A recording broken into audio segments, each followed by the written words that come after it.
नमस्ते। आप सभी को बुद्ध पूर्णिमा की बहुत बहुत शुभकामनाएं। और आप सभी का बहुत बहुत स्वागत है आज के इस वैशाख फुल मून मेडिटेशन में।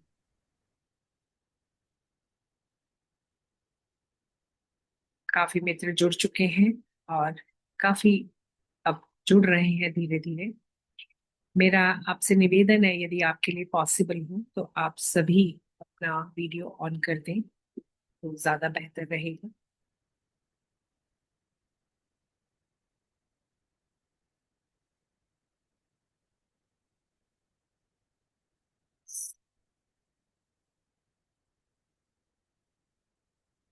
तो आज का जो ध्यान है खास बुद्ध पूर्णिमा पर हम जो कर रहे हैं, बुद्ध का कहा जाता है कि उनका जन्म भी पूर्णिमा के दिन हुआ था, संबोधि भी उन्हें पूर्णिमा के दिन प्राप्त हुई थी और उनका निर्वाण भी जो है पूर्णिमा के दिन।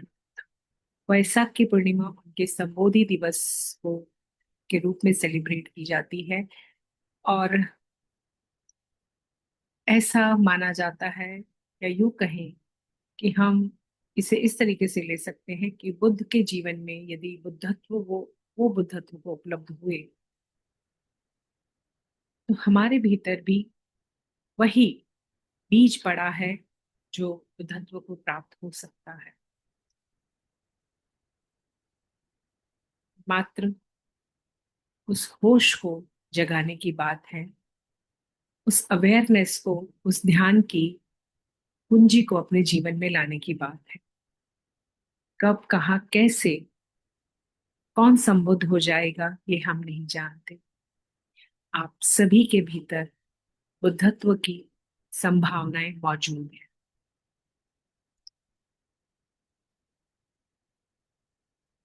तो आज कुछ थोड़ा सा हम ध्यान की गहराई में उतरेंगे। और जब हम बुद्धत्व की बात करते हैं तो बुद्धत्व क्या है, इसको हम यदि समझें तो वो होश है। होश स्वयं के प्रति, हमारे वातावरण के एनवायरनमेंट के प्रति, हमसे बाहर जो भी व्यक्ति है वो भी हमारा ही हिस्सा है, उसके प्रति, इस नेचर के प्रति, इस मदर अर्थ के प्रति। तो हम उस होश को अपने भीतर जगाएंगे, ध्यान की गहराई में उतरेंगे। साथ साथ में पहले अपने आप को क्लेंजिंग के उसमें लेके जाएंगे, अपनी चक्रा क्लेंजिंग करते हुए, अपने आप अपने होश को संभालते हुए, मदर अर्थ को ब्लेस करते हुए, ओमकार की गूंज में डूबते हुए।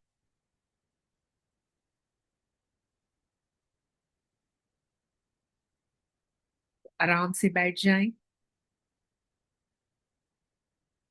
रीढ़ की हड्डी सीधी हो और शरीर पूरी तरह से शिथिल, पूरी तरह से रिलैक्स। बहुत ही आरामदायक स्थिति जो आपके लिए अनुकूल हो।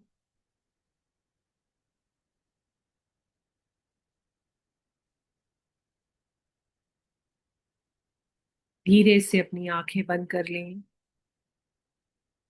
और अपना पूरा ध्यान अपनी सांसों पर ले आए। सांसों को कंट्रोल नहीं करना है, बस उन्हें आते जाते हुए देखना है।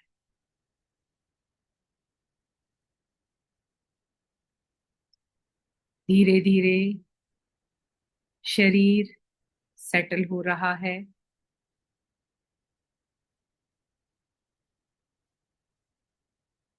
मन के विचार धीरे हो रहे हैं। बस अभी, यही, हियर एंड नाउ, अपने आप को पूरी तरह से इस मौजूदा क्षण में लाते हुए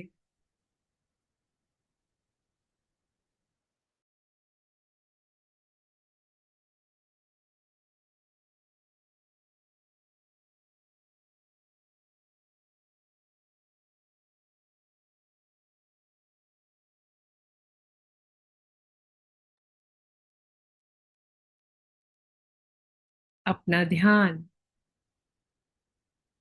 अपनी सांसों पर रखते हुए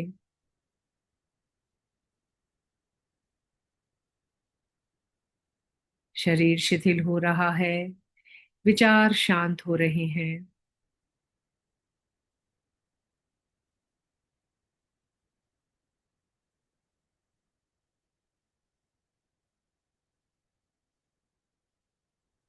महसूस करें, धरती आपको सहारा दे रही है।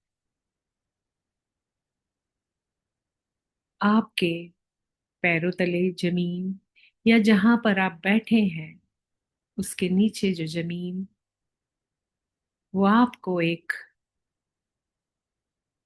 स्थिरता का एहसास दे रही है। आप ग्राउंडेड हैं, सुरक्षित हैं।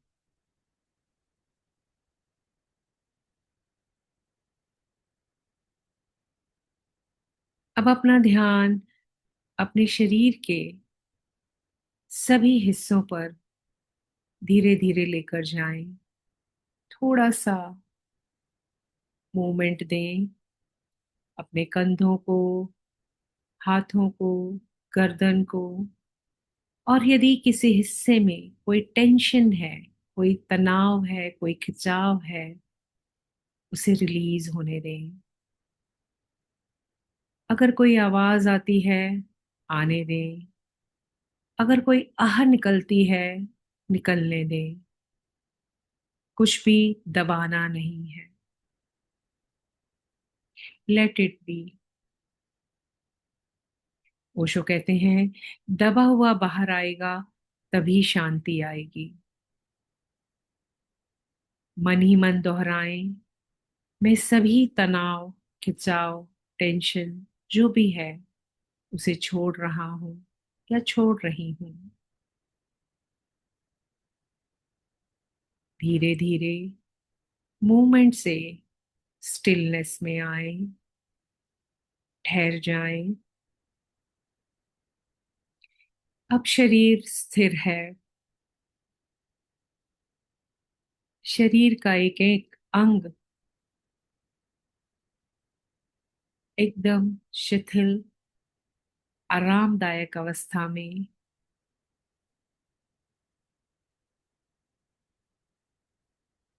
एक स्टिलनेस, एक स्थिरता इस आरामदायक स्थिति में शरीर में मौजूद है। और जैसे जैसे शरीर स्थिर हो रहा है, मन भी स्थिर होता जा रहा है। विचार भी धीरे धीरे कम हो रहे हैं।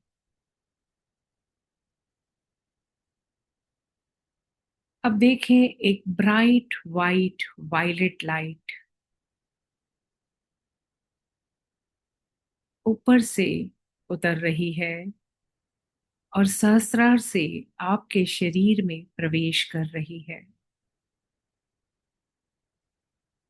ये वाइट वायलेट ब्राइट लाइट धीरे धीरे शरीर के हर चक्रों को छू रही है।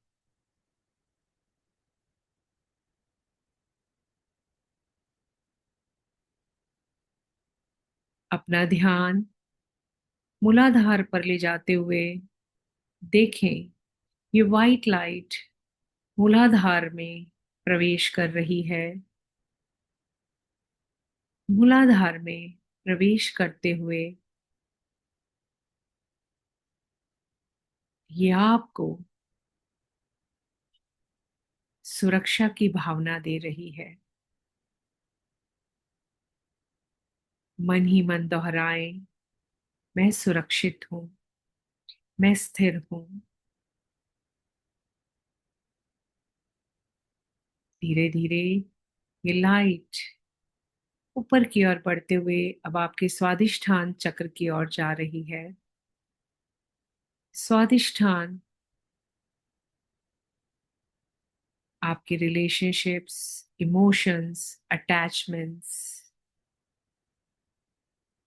सभी भावनाओं की शुद्धि करते हुए आपको एक फ्लो में लेकर आ रही है। मन ही मन दोहराएं, मैं फ्लो में हूं।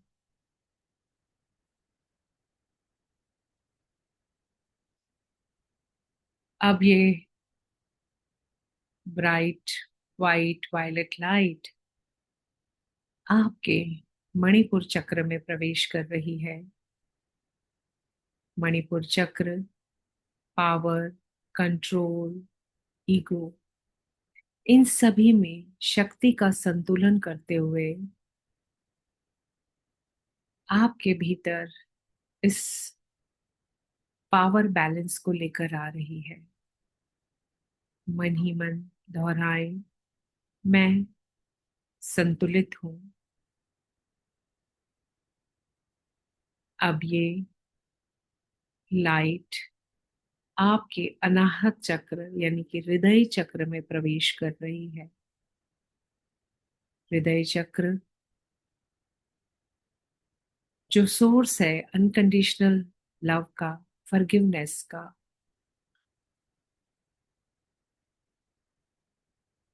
अनाहत चक्र से प्रेम जागरण की शुरुआत हो रही है।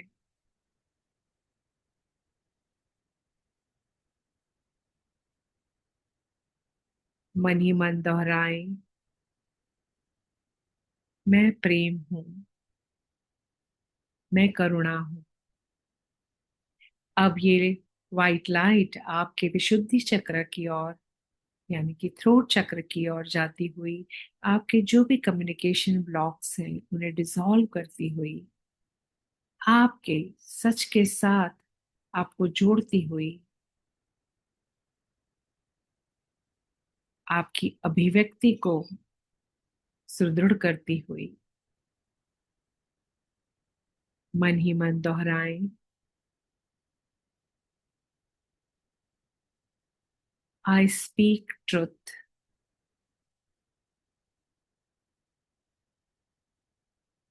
मैं सच के साथ अपनी बात कहता हूं। अब ये लाइट आज्ञा चक्र की ओर जाती हुई आपकी आज्ञा चक्र यानी थर्ड आई को ओपन अप करती हुई आपकी इंट्यूशन को ओपन अप करती हुई क्लैरिटी देती हुई एक स्पष्टता देती हुई मन ही मन दोहराएं, मेरा विजन क्लियर है, मेरी इंट्यूशन एनहांस्ड है। आज्ञा चक्र से अब ये लाइट सहस्रार से कनेक्ट होती हुई आपका डिवाइन कनेक्शन बनाती हुई उस दिव्यता को छूती हुई बीइंग वन विद डिवाइन मन ही मन कहीं, मैं उस दिव्य ऊर्जा के साथ एक हूं। अब ये लाइट ऑरा आपकी इमोशनल बॉडी, मेंटल बॉडी सभी को क्लेंस कर रही है, लेकिन आप कुछ नहीं कर रहे। You are just present, you are just witnessing whatsoever is happening। साक्षी ही शुद्धि है।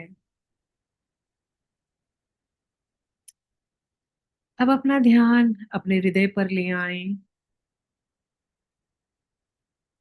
देखिए धीरे धीरे यहाँ वार्मथ बढ़ रही है, एक गोल्डन ग्लो हर सांस के साथ जैसे एक्सपैंड हो रहा है।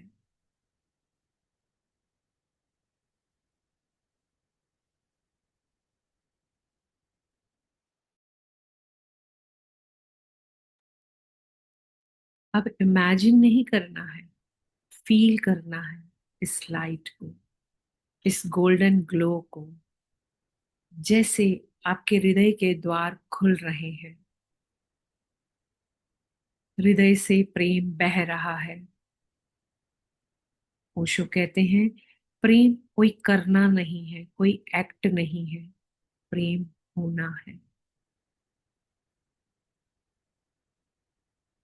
मन ही मन दोहराएं, मैं प्रेम को होने दे रहा हूं या दे रही हूं।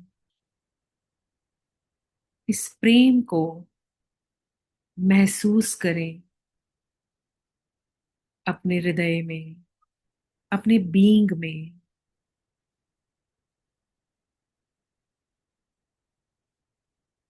और अब अपना ध्यान सहस्त्रार पर एक बार फिर ले आए। देखें ऊपर से ये कॉस्मिक लाइट, ये वैसाख एनर्जी, ये बुद्ध चेतना आपके भीतर प्रवेश कर रही है। शांति, मौन, प्रकाश सब भीतर प्रवेश कर रहा है। कोई प्रयास नहीं है, बस आप रिसीव कर रहे हैं। You are just open to receive this cosmic energy in you.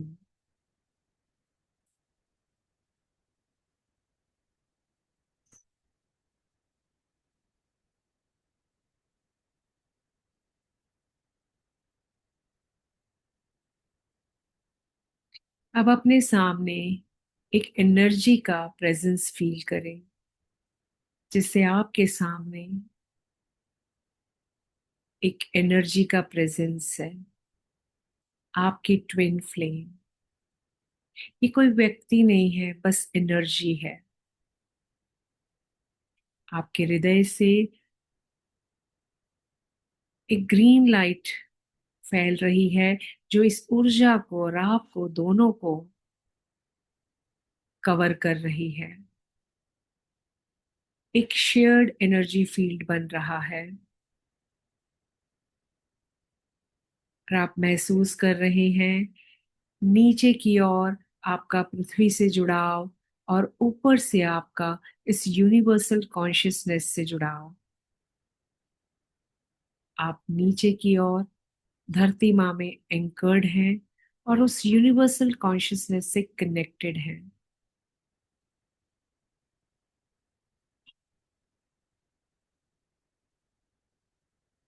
अब आप इमेजिन करें, आप एक तरफ हैं और ट्विन फ्लेम आपके सामने दूसरी तरफ है। इनके बीच में जो भी ब्लॉक्स हैं, पास्ट के, प्रेजेंट के या फ्यूचर के, उन्हें सरफेस पर आने दें। कोई फोर्स नहीं, बस देखें और मन ही मन ये कहें, ये सभी कार्मिक पैटर्न्स, वाव्स, कॉन्ट्रैक्ट्स जो अब आवश्यक नहीं है, मैं रिलीज करता हूँ। और देखें, एक डिवाइन लाइट वॉटरफॉल की तरह इन सभी कार्मिक पैटर्न्स के ऊपर फॉल हो रही है और धीरे धीरे सब डिसॉल्व होता जा रहा है। और ये दोनों एनर्जीज आपस में इंटरविन हो रही हैं, दोनों एक दूसरे में मर्ज हो रही हैं, एक बैलेंस के साथ एक इनर यूनियन हो रहा है। ये गोल्डन लाइट पूरे फील्ड में भर रही है। नई पॉसिबिलिटीज, नई वायरिंग, सब कुछ भीतर शिफ्ट हो रहा है। एक एनर्जी चैनल क्रिएट हो रहा है। ऊपर से लाइट, हृदय से प्रेम,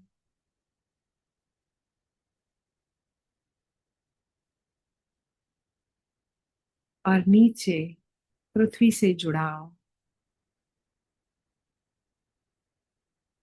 पृथ्वी से भी आप वैसे ही जुड़ गए हैं। आप सांस ले रहे हैं, आपके साथ ये धरती भी सांस ले रही है। आप धीरे धीरे अपने आप को एक्सपैंड होता हुआ फील कर रहे हैं।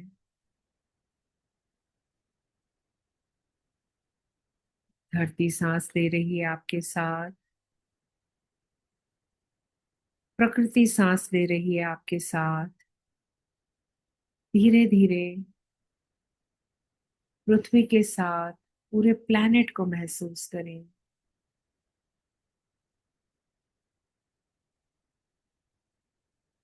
महासागर शांत हो रहे हैं। कलेक्टिव थॉट्स हल्के हो रहे हैं। एग्रेशन, एजिटेशन प्रेम में ट्रांसफॉर्म हो रहा है। स्टेबिलिटी रिस्टोर हो रही है। मानव चेतना ट्रांसफॉर्म हो रही है। जहां डर है वहां प्रेम प्रकट हो रहा है। जहां अंधकार हो रहा है वहां प्रकाश फैल रहा है। मन ही मन सभी के मंगल कामना करें। सभी प्राणी सुखी हों, सभी प्राणी मुक्त हों। पूरी पृथ्वी पर प्रेम, प्रकाश और शांति हो।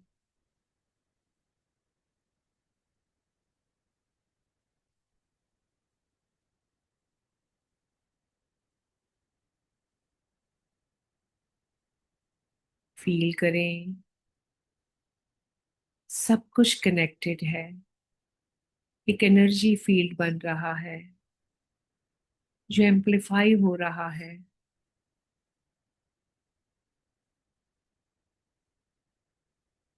बस कुछ करना नहीं है। इस मौन, इस शांति में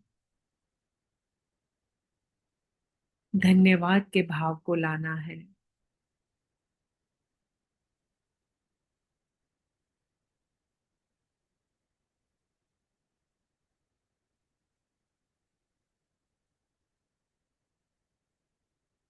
धन्यवाद इस प्रकृति के प्रति जो बिना किसी गिनती के हमें सब कुछ दे रही है।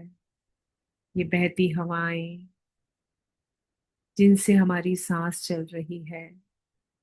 ये जल के स्रोत, जल ही जीवन है, जीवन दे रहे हैं। ये सूर्य का प्रकाश सिर्फ गर्माहट ही नहीं, जीवन को एक नई रोशनी दे रहा है।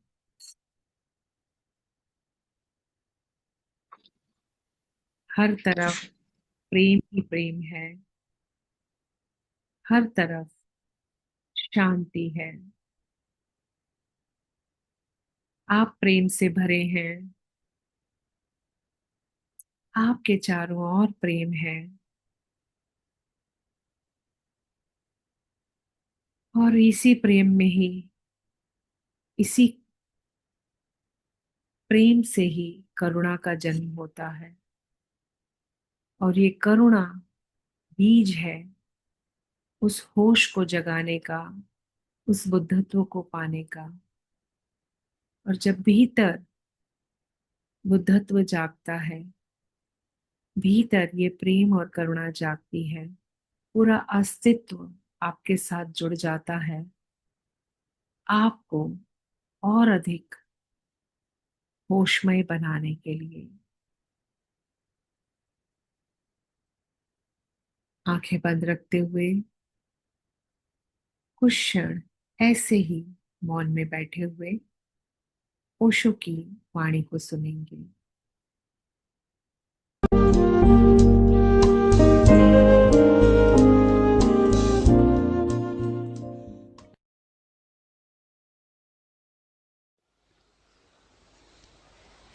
बुद्ध पुरुषों के साथ पुराण कथाएं क्यों जुड़ जाती हैं, कृपा करके समझाइए। महत्वपूर्ण है। सभी बुद्ध पुरुषों के साथ पुराण कथाएं जुड़ जाती। कारण है, पहली बात, बुद्ध पुरुषों के जीवन से अगर हम कथाओं को अलग कर लें तो बचता क्या है? कोरा खाका बचता है। बुद्ध कब पैदा हुए, किस तारीख को पैदा हुए, किस घर में पैदा हुए, लेकिन इसको जानने से क्या होगा? पहली तारीख को पैदा हुए कि दूसरी तारीख को पैदा हुए कि तीसरी तारीख को पैदा हुए, इससे क्या अंतर पड़ता है? कभी पैदा हुए, इससे क्या अंतर पड़ता है? कब मरे, इससे क्या अंतर पड़ता है? बुद्ध पुरुषों का मूल्य तो कुछ ऐसी चीज से है जो न कभी पैदा हुई और न कभी मरी। जो पैदा हुआ और मरा वो तो देह थी, वो तो रूप था। उसके संबंध में हिसाब रखने से कुछ भी सार नहीं है। वो तो गौण है, आसार है। उस आसार पर ध्यान देता है इतिहास। पुराण पकड़ता है सार को। पुराण यह फिक्र नहीं करता बुद्ध कब पैदा हुए, पुराण यह फिक्र करता है कि बुद्धत्व क्या है। पुराण अखबार नहीं है, घटनाओं की चिंता नहीं करता, घटनाओं के पीछे अंदर छिपी आभा को पकड़ता है। दोनों में बड़ा फर्क है, दोनों पकड़ने के बिल्कुल अलग ढंग है। बुद्धत्व क्या है यह एक बात है, और गौतम बुद्ध कौन है यह बिल्कुल दूसरी बात है। गौतम बुद्ध इतिहास के अंग हो जाएंगे, लेकिन इतिहास में तुम क्या पाओगे? छोटी सी टिप्पणी कि गौतम बुद्ध नाम का बेटा शुद्धोधन नाम के राजा के घर पैदा हुआ, मां का नाम यह था, इतनी उम्र में घर छोड़ के चला गया। फिर इतनी उम्र में लोग कहते हैं कि ज्ञानी हो गया। फिर इतनी उम्र में प्रचार करने लगा, लोगों को समझाने लगा। फिर 80 साल की उम्र में मर गया। ये ऊपरी ढांचा है, ये असली बात नहीं है। ये तो बहुत रेखा चित्र जैसा हुआ, इसमें मांस मज्जा बिल्कुल नहीं है। मांस मज्जा तो बड़ी और बात है। उस रात जब बुद्ध ने अपना महल छोड़ा तो बुद्ध के भीतर क्या हुआ? महल छोड़ा ये बाहर की घटना है, ये इतिहास में आ जाएगी, लेकिन महल छोड़ते वक्त बुद्ध की चेतना में कैसे तूफान उठे, कोई इतिहास उन्हें अंकित नहीं कर सकता। कैसा आंदोलन उठा होगा आंदोलन। सुंदरतम पत्नी को छोड़कर जाते थे, अभी अभी पैदा हुए बेटे को छोड़कर जाते थे। कैसा तूफान उठा। छोड़कर जब गए, आखिरी बार मन हुआ कि जाके एक दफा और देख लें, कम से कम बेटे को देख लें, फिर दोबारा तो देखने मिले ना मिले। बेटा मां के आंचल में छिपा हुआ सो रहा था, करवट लिए यशोधरा सोई है। बुद्ध को मन हुआ कि आंचल उठा के बेटे का मुंह देख ले।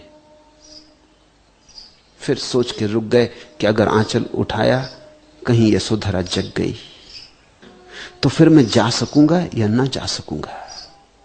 कहीं यशोधरा रोने लगी, चीखने चिल्लाने लगी तो मैं जा सकूंगा या ना जा सकूंगा।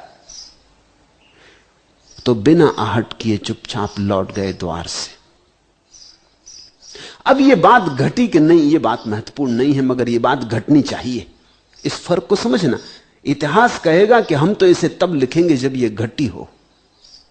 पुराण कहेगा यह घटी या नहीं घटी, यह बात तो बिल्कुल अर्थहीन है, लेकिन यह घटनी चाहिए।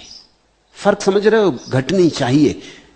जिस स्त्री को प्रेम किया, जिस स्त्री से बच्चा पैदा हुआ, तुम्हारा बेटा पैदा हुआ, उसके द्वार तक न जाओगे?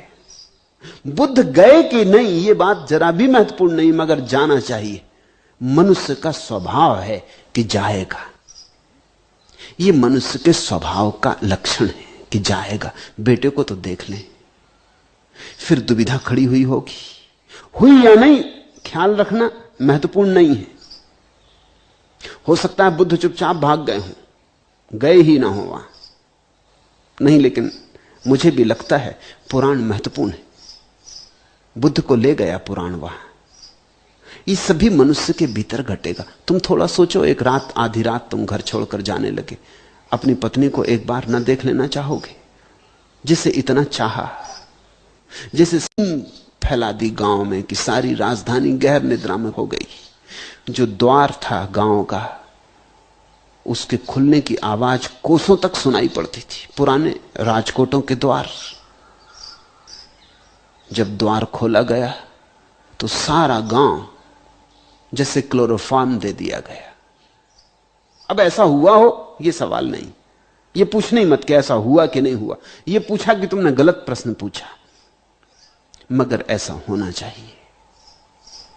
बुद्ध के महाअभिनिष्क्रमण की रात्रि, जीवन के शुभ तत्व ने सब तरह से साथ दिया। पुराण का अर्थ होता है जो दिखाई पड़ता है वही नहीं, जो अनदिखा है उसको उघाड़ना है। जो दिखाई पड़ता है वो तो इतिहास पकड़ लेगा, जो नहीं दिखाई पड़ता उसे पुराण पकड़ता है। पश्चिम में पुराण जैसी कोई बात नहीं है, इसलिए पश्चिम का इतिहास दरिद्र है। पश्चिम के इतिहास में काव्य नहीं। जब इतिहास में काव्य जुड़ जाता है तो पुराण पैदा होता है। पूरब ने इतिहास नहीं लिखा, पुराण लिखा। पश्चिम ने इतिहास लिखा। इससे लगा जैसे मेरे प्यारी का मुखड़ा हो। अब तुम इससे झगड़ा करने लग सकते हो कि चांद और प्यारी का मुखड़े में कोई संबंध नहीं है। कहां चांद, कहां प्यारी का मुखड़ा? तुम्हें कुछ होश है? कितना बड़ा चांद और कितना सा मुखड़ा, छोटा सा। अभी प्यारी के ऊपर इतना बड़ा चांद रख दो तो मरी जाएगी। और चांद, तुम्हें पता है अभी तो वैज्ञानिक पत्थर कंकड़ भी ले आए, वहां से वहां कुछ सौंदर्य नहीं। कंकड़ पत्थर, मिट्टी, खाई खड्ड, यही है। कहां प्यारी का मुखड़ा हो, कहां चांद? कहां खाई खड्डों से तुम प्यारी के मुखड़े की बात कर रहे हो? होश में हो? अगर कोई ऐसी जिद करे तो मुश्किल में डाल देगा। तुम सिद्ध न कर पाओगे, तुम कहोगे क्षमा करो, कविता लिखी गलती हो गई। मगर तुम समझे नहीं, क्योंकि कविता जिसने लिखी थी वो ये कह भी नहीं रहा था जो तुम कह रहे हो। वो तो इतना ही कह रहा था कि कुछ साम्य, कुछ तालमेल, चांद को देखकर किसी सौंदर्य का भीतर आगमन, चांद को देखकर भीतर किसी लहर का जन्म लेना। वो लहर ठीक वैसी है जैसे मेरी प्रेयसी के चेहरे को देखकर मेरे भीतर लेती। उन दोनों सौंदर्यों में कुछ समता है, कुछ तालमेल है, एक ही वेवलेंथ। इतना ही कह रहा। वो ये नहीं कह रहा कि चांद और मेरी प्रेयसी का मुखड़ा एक सी चीजें। वो कोई गणित के हिसाब से नहीं बोल रहा। वो इतना ही कह रहा है कि चांद को देख के भी मेरे भीतर कुछ वैसी ही कसमसाहट हो जाती जैसा मेरी प्यारी के चेहरे को देख के हो जाती। चांद के साथ भी मैं वैसे ही लवलीन हो जाता हूं जैसा मैं अपने प्यारी के चेहरे को देख के लवलीन हो जाता हूं। इतना ही कह रहा है। वो एक साम्य की बात कर रहा है। और काव्य बनाया कि जब बुद्ध को ज्ञान उत्पन्न हुआ तो वृक्षों में बेमौसम फूल खिल गए। अभी मौसम न था, लेकिन इतनी बड़ी घटना घटी हो तो कौन मौसम की और गैर मौसम की फिक्र करता है। ये मौका आ गया कि फूल खिलने ही चाहिए। सूखे वृक्ष पुनः हरे हो गए, जिनमें वर्षों से अंकुर नहीं आए थे, फिर अंकुर आ गए। होना चाहिए ऐसा। कितने सूखे हृदय अंकुरित हुए, इसको कैसे कहोगे? कितने लोग जन्मों से सूखे पड़े थे, बुद्ध का अमृत कण उन पर पड़ा और वो हरे हो गए और उनमें नए अंकुर आ गए और जीवन ने नई हरियाली देखी, नए गीत गाए। इस बात को प्रतीक की तरह स्वीकार करके तो फिर पुराण का अर्थ साफ हो जाएगा। तो एक तो इस तरह के पागल हैं जो सिद्ध करते हैं जो पुराण में लिखा है वो वैसे ही है, वो भी पुराण की हत्या कर देते। और दूसरे ऐसे भी पागल हैं, वो कहते हैं कि जो भी पुराण में है वो सब असत्य है, वो भी हत्या कर देते हैं। ना तो सब सत्य है और ना सब असत्य है।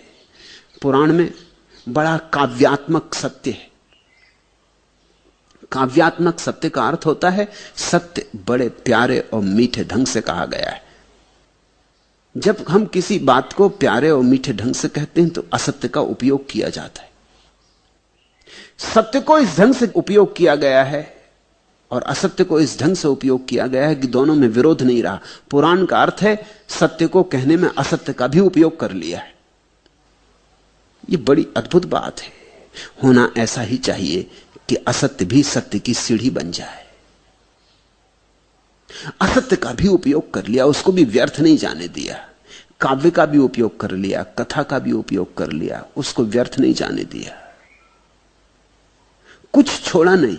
जीवन में जो भी था सबको ठीक से जमा लिया उस महासंगीत के लिए। तो बुद्ध पुरुषों के पास कथाएं पैदा होती, अनूठी कथाएं पैदा होती। उस आदमी को मैं ठीक ठीक समझदार आदमी कहता हूं जो न तो पुराण को अक्षरशः सत्य के सिद्ध करने की चेष्टा करता है और न अक्षरशः झूठ सिद्ध करने की चेष्टा करता है, जो पुराण को काव्य की तरह समझने की कोशिश करता है और तब बड़े अर्थ प्रकट होते हैं, ऐसे अर्थ जो किसी और ढंग से न तो लिखे जा सकते थे न कहे जा सकते थे। पुराण एक अनूठी शैली है जीवन के गहन सत्यों को प्रकट करने के लिए।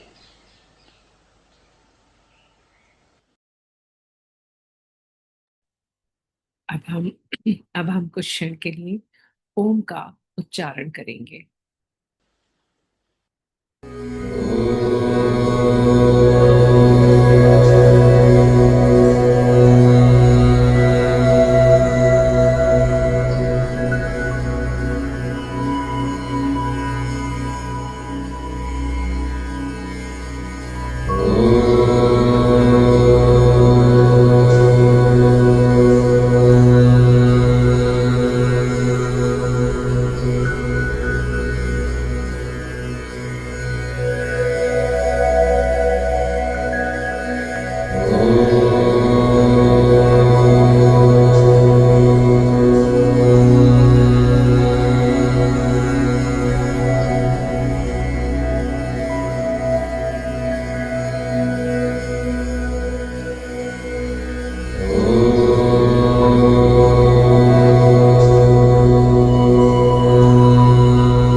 शांत हो जाएं,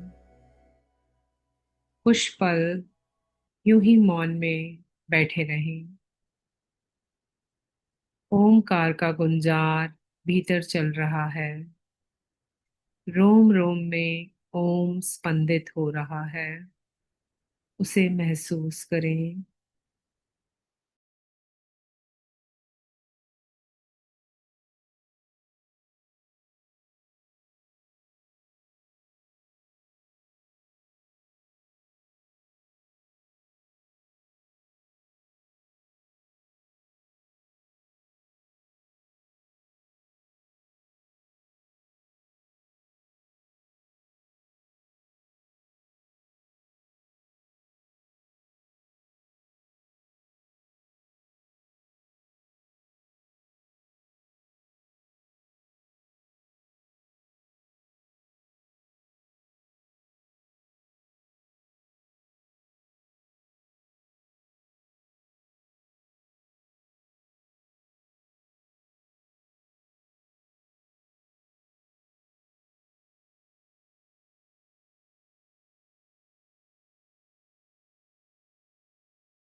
तो बुद्ध का ये जो महा अभिनिष्क्रमण है रुक जाएगा।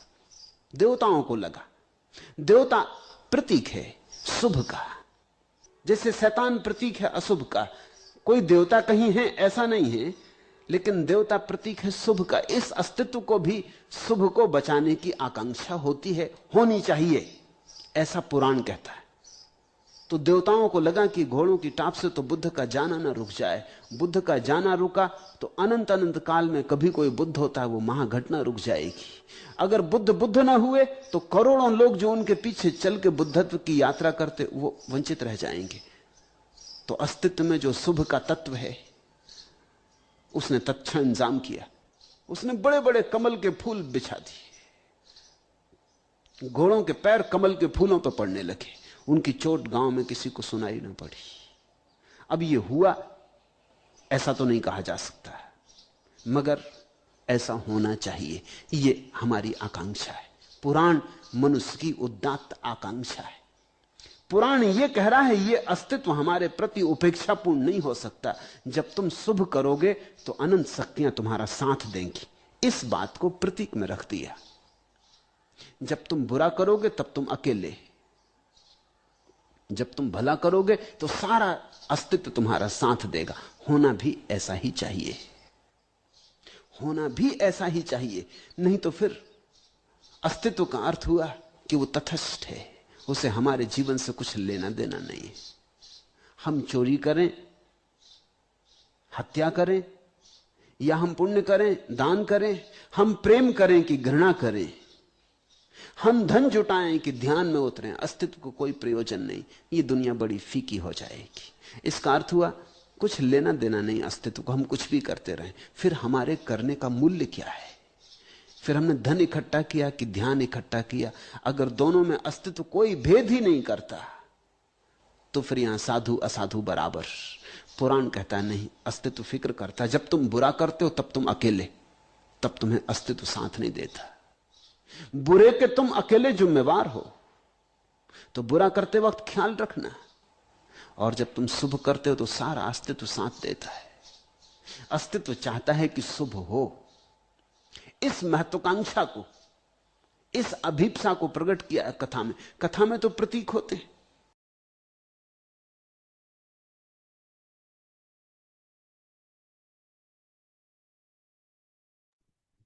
शुभ की आकांक्षा, शुभ की शुभकामना, अस्तित्व हमेशा आपका साथ देता है। और फिर ये ओम की मणि उस पद्म सिंहासन पर बैठती है जहां बुद्धत्व का जन्म होता है। इस शुभ की आशा से भरेंगे, शुभ कामना करेंगे, शुभ के साथ ही होंगे, शुभ के साथ ही रहेंगे।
सांस लें। शरीर को थोड़ी अंगड़ाई लेने दें और धीरे से दोनों हाथ जोड़कर बैठे।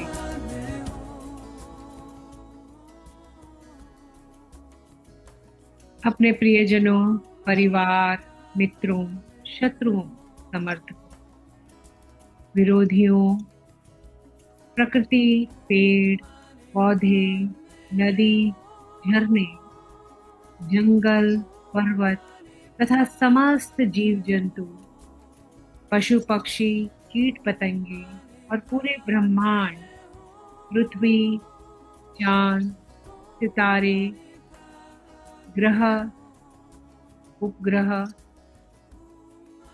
सभी में बसने वालों के लिए शुभकामना करें। प्रार्थना करें सभी सुखी हो, स्वस्थ हो, सुंदर हो, सभी का भला हो, सभी शांति, आनंद तथा परमात्मा के मार्ग पर चलें।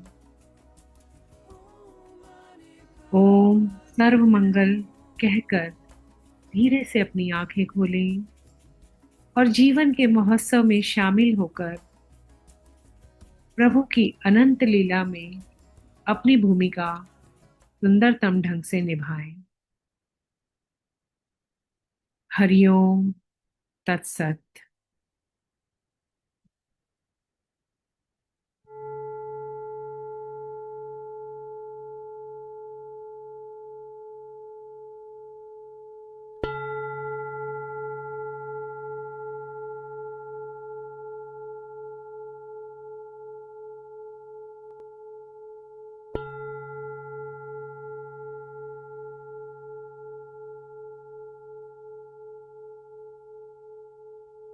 यहाँ पर हमारा आज का ये सत्र समाप्त होता है। आप सभी साथी मित्रों का जुड़ने के लिए, एक सामूहिक ऊर्जा क्रिएट करने के लिए बहुत बहुत धन्यवाद। मिलेंगे जल्दी फिर से किसी और सेशन में।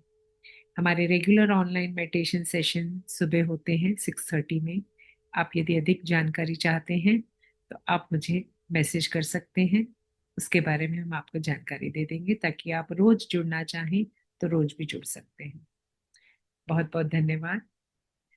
आशा करती हूँ कि हृदय में वो मौन, वो शांति महसूस हुई होगी और यही शांति, यही मौन, यही इस पूर्णिमा की शीतलता हमेशा आपके जीवन में बनी रहे। नमस्कार।